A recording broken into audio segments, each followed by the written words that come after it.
Sabi ko sa kanya, kumoto ko sa kwarto niya. Ako bro, kain tayo masarap. Pero parang plano ko lang, yung 500 ko, uubusin na namin doon sa masarap na, ano ba yung sa Angkor, bibili natin na. Waffles. Waffles. Parang 500 pesos yun. Sige, tara. Ito na yung top out meal. Ito na yung top out meal, no? Kumbaga, last meal for the basis to say goodbye na. Ngayon, inaya ko to, maarte pa, kaya pa sumama. Hanggang sumama siya, pinark ko yung auto ko dun sa, dun sa may reserve sa likod dun. Tapos, maya-maya ito, may sinisipang bag. Sabi ko, anong bag yan? Sabi, pala biro ko sa kanya. Hindi, dali mo na yan dito. Akala ko jacket. Tapos nung pagkuha kong galon, bag pala. Sabi niya, pasok mo dito. Baka may laman na pera. Wait lang ganun ako. Paghawak niyang gano'n, may lumabas na bundle. Tapos, walang ID. Parang padala ni San Pedro.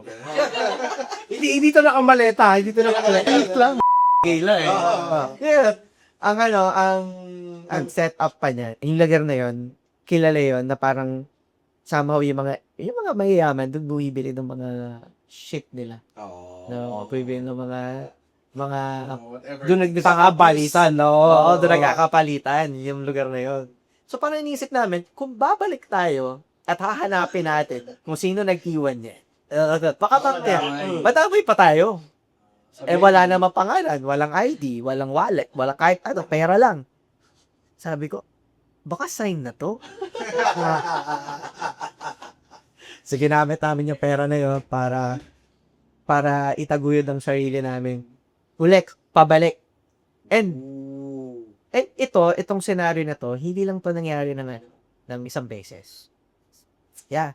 Hindi pera ha, hindi kami marami beses nakapulot ng pera. Yung concept na mamamatay ka na bukas. Oo. Pero may dumarating na, hindi ka magkupit. Ito,